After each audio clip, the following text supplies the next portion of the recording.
네, 매일 아침 지나치지 말아야 될 뉴스만 엄선해서 알려드리는 뉴스픽 시간이죠. 우리들의 또 새내기 김동현 뉴스토마토 기자 나와 있습니다. 안녕하세요. 안녕하세요. 네, 김 기자님 주말에 뭐 하셨어요? 이번 주말에는 친구들을 만났습니다. 오, 확실히 친구들 만나면 좀 힐링이 돼요? 그래도 에너지를 좀 채우는 그런 시간이죠. 그렇군요. 친구 만나면 주로 뭐 합니까, 요즘에는? 이제 코로나 이제 영업 시간 제한도 풀리고 했으니 이제 저녁 시간을 보내고 있죠. 자유롭게 술 많이 마신다 이거군요. 노래방도 가고. 좋습니다. 나도 참 그럴 때가 있었는데, 옛날에 깡소주 마시면서 그냥 저희 동네가 대학로였는데, 온 동네를 헤매고 다니던 그때가 생각이 납니다. 참 재밌었습니다. 자, 일단 이슈 먼저 한번 보겠습니다. 제일 핫했던 이슈가 바로 검수완박 제동, 이런 거였는데, 이준석 국민의힘 대표, 최고위에서 이것을 받아들이지 않는 쪽으로 재검토할까? 이런 얘기 지금 나오고 있는 거예요. 원래는 여야 모두 다 그냥 국회의장의 중재로 된 이 안을 받겠다라고 했었잖아요. 네, 맞습니다. 그런데 갑자기 좀 기류가 바뀌었죠? 네, 이준석 대표가 24일 SNS를 통해 박병석 국회의장의 중재로 여야 원내 지도부가 서명한 검수완박 혹은 이제 검수완분 합의안과 관련해 심각한 모순점들이 있는 상황이라며 최고위원회를 통해 추진 여부를 재논의하겠다고 밝혔습니다. 이 검수완박 합의안 내용을 두고 검찰뿐만이 아니라 그 국민의힘 강성 지지층을 중심으로 일각에서 반발이 지속하는 것을 이제 염두한 것 같은데요. 네. 또 특히 이제 당내 투톱이죠. 이제 권성동 원내대표 주도로 합의까지 이르렀지만은 이 반대 여론에 오히려 이제 이 대표가 힘을 실어주고 있는 셈이어서 파장이 예상이 됩니다. 그런데 이게 원래 처음에는 민주당이나 국민의힘이나 다 받겠다고 했던 거였잖아요. 네, 맞습니다. 그 민주당에서는 주로 얘기하는 게 이런 항목이 있더라고요. 일단 유예는 하되, 그러니까 6개 중에서 2개만 일단 놔두고 나머지는 없애고 대신에 중투청이 설치되기 전까지 혹은 경찰의 수사력이 검사 수준에 미친다고 판단될 때까지 이 조항이 있어요. 네. 그래서 내가 경찰의 수사력이 검찰의 수사력과 대등하다고 느끼는 건 도대체 누가 결정하냐? 역시 수사는 검사가 제일 잘한다, 이런 뜻이 아니냐? 이렇게 생각하면서 이렇게 가면은 통과가 되더라도 1, 2년 안에 이것도 1년 6개월 정도까지 이걸 처리할 수 있더라고요. 1, 2년 안에 처리 못하고 또 그냥 우영부영 넘어갈 수 있겠구나, 어영부영. 이렇게 생각했는데 좀 이따가 권성동 의원이 이거 내가 불러준 거, 이걸 박병석이 받아서 적은 것 뿐이야, 이거 내 거야, 이렇게 말하는 바람에 더 모양새가 웃겨졌어요. 국민의힘 이게 뭐냐 그러면서 막 반발하고 있고 검찰청도 다 싫어하고 있고 이래서 제가 보기엔 오늘 잘 될지 모르겠습니다. 네. 어땠습니까, 의견들이? 네, 이준석 대표가 이제 그 최고위원회에서 추진 여부를 재논의하겠다라고 이제 밝힌 것 이외에도 법안의 더 이상의 추진 이전에 앞서 법률가들과 현장 수사 인력을 모시고 공청회부터 진행해야 한다, 이런 주장을 하기도 했고요. 또 이제 한동훈 법무부 장관 후보자, 이제 윤석열 정부의 첫 법무부 장관 후보자로 지명된 한동훈 후보자의 인사청문회를 통해 이 문제에 대한 국민의 여론을 환기하는 것도 가능하다며 한 후보자에 대한 인사청문회를 통해 이 정책 사안을 논의할 것을 제안한다고 이제 민주당에 말하기도 했습니다. 그래서 이 사안에 대해 명확한 반대 관점을 가진 한 후보자에 대한 질의를 통해 민주당이 이 입법 추진의 동력을 얻을 수 있다면 민주당으로서도 나쁘지 않은 제안일 것이라며 이것을 회피하면 입법 추진이 졸속임을 인정하는 것이라고 압박하는 모양새를 취하고 있습니다. 근데 이준석 대표 이 말은 좀 꼼수 아닙니까? 어쨌든 반대하는 강력한 사람이 입을 통해 가지고 반대를 밀어붙이겠다는 취지로 들리잖아요. 그렇죠. 이번에 예. 타협하거나 중재안을 받아들이겠다는 태도는 안 보이는데, 게다가 이준석 대표 지금 자기 코가 석자예요. 지금 징계위에서 윤리위인가요? 거기에서 본인의 성상납 의혹 관련해서 징계 절차를 개시한다는 거잖아요. 예, 괜찮대요, 그렇게. 본인은? 그래서 그 부분은 이제 앞으로 그 징계 절차가 논의되는 것들을 좀 지켜봐야 되지 않을까. 예, 야, 그렇게 근데 생각이 이렇게 됩니다. 되면 당대표 초유의 좀 창피스러운 일이 되겠네요. 저 사례가 될 수도 있기 때문에 조심스럽게 좀 지켜봐야 되는 사안이라고 봅니다. 이준석 대표 아주 재밌어요. 자, 두 번째 이슈 보겠습니다. 한덕수 국무총리 후보자 인사청문회가 원래 오늘이어야 되는데, 어제 여야 간의 긴장이 고조됐다. 왜 그렇습니까? 네, 오늘이 한덕수 국무총리 후보자 인사청문회 날인데요. 더불어민주당과 이제 정의당이 청문회 하루 전인 어제 한덕수 후보자가 청문 관련 자료를 성실히 제출하지 않고 있다면서 청문회 보이콧 가능성을 거론했습니다.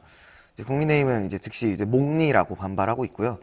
이렇게 좀 여야가 극한 대치 상황으로 가다 보면은 파행 가능성도 나오는 거 아니냐, 이렇게 조심스럽게 점쳐지고 있습니다.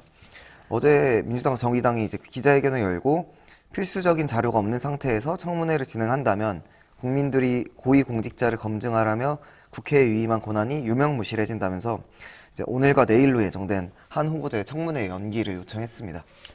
지금 한덕수 총리 후보자에게 생각되어지고 있는 의문점들이 뭐가 있습니까?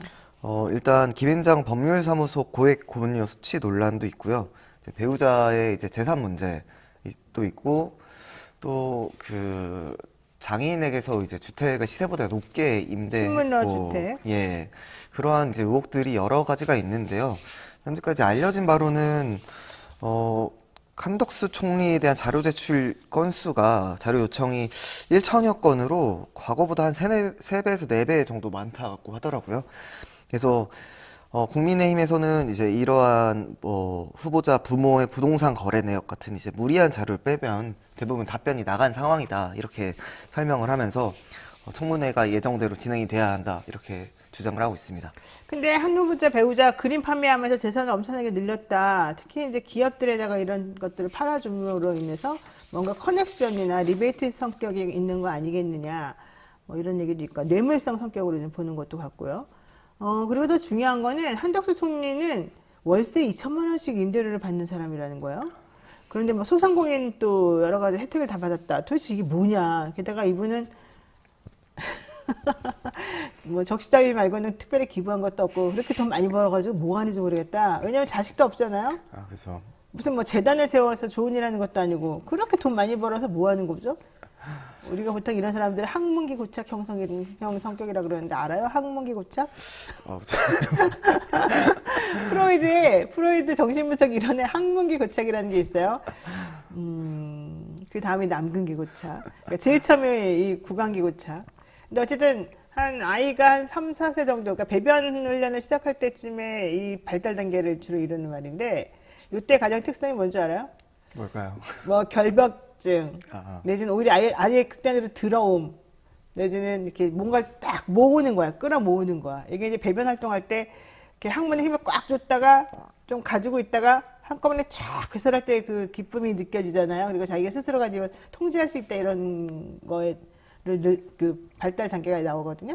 그게 바로 이제 자율적인 발달 단계의 특성인데, 한국의 고착의 사람들은 잘 모아요. 구두쇠, 수전노 이런 이름으로 남들한테 잘 안 베풀고.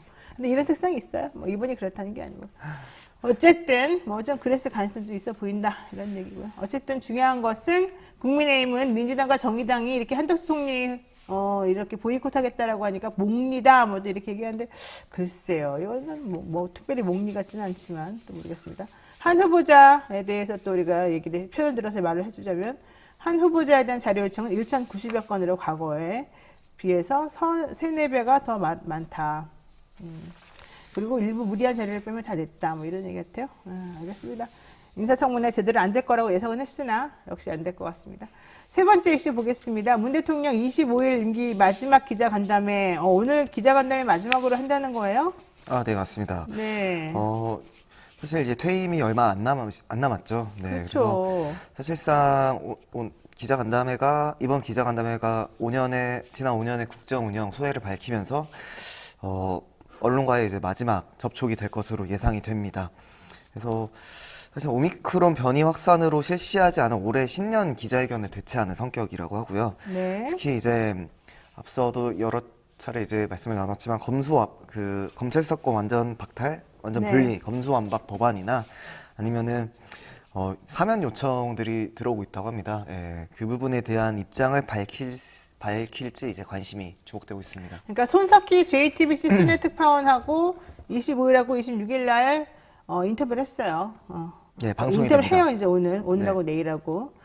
특별 대담 방송하는 건데, 예고 영상이 좀 나오면서 지난 5년 동안 뭘 했길래 문재인 민주당 정부 실패했나, 뭐 이런 질문에 대한 답을 또 뭘로 하나, 이런 것도 궁금해하긴 하더라고요. 근데 손석희 진행자가 또 하는 것도 좀 특별한 의미는 있는데 지금 문제가 되고 있는 거는 불교계, 그다음에 뭐 카톨릭계 여러 곳에서 정경심 교수, 그다음에 김경수 지사 사면 요구하고 있잖아요. 네네. 그래서 MB에 대한 사면하고 같이 서로 바터로 하자 이런 얘기인 것 같은데 좀 가능성이 있습니까? 네, 대통령 고유의 이제 권한 중에 하나죠, 사면이. 네. 이제 마지막 이제 퇴임 직전인 이제 석가탄신일에 사면을 단행할 수 있는 것 아니냐, 이런 가능성도 지금 예상을 하고 있는 것 같습니다. 예상은 하고 있는데 내가 궁금한 건 문 대통령이 오케이를 하겠냐는 거죠. 네, 이제- 논의되면 없다 이런 얘기도 막 하던데. 근데 이제 이명박 전 대통령 사면 같은 경우에는 그 작년 말이었죠. 박근혜 전 대통령 사면 때 같이 이제 얘기가 나오면서 여론이 사실 그렇게 우호적인 상황은 아니었던 것 같거든요. 그래서 이것이 과연 국민 통합 그리고 분열을 싣는 그 단계로서 그 가능성이 있는지에 대해서는 좀 살펴봐야 될 것 같습니다. 네, MB 사면은 그렇고 제일 관심 있는 사람은 김경수 지사하고 정경심 교수 사면 될까 하는 거겠죠. 네, 오늘 여기까지 말씀 나눠야 되겠습니다. 김동완 기자 수고하셨습니다. 감사합니다. 네, 지금 여러분께서는 노영의 뉴스인사이드 함께하고 계시고요. 잠시 기다리시면 대담한 대담으로 돌아오겠습니다.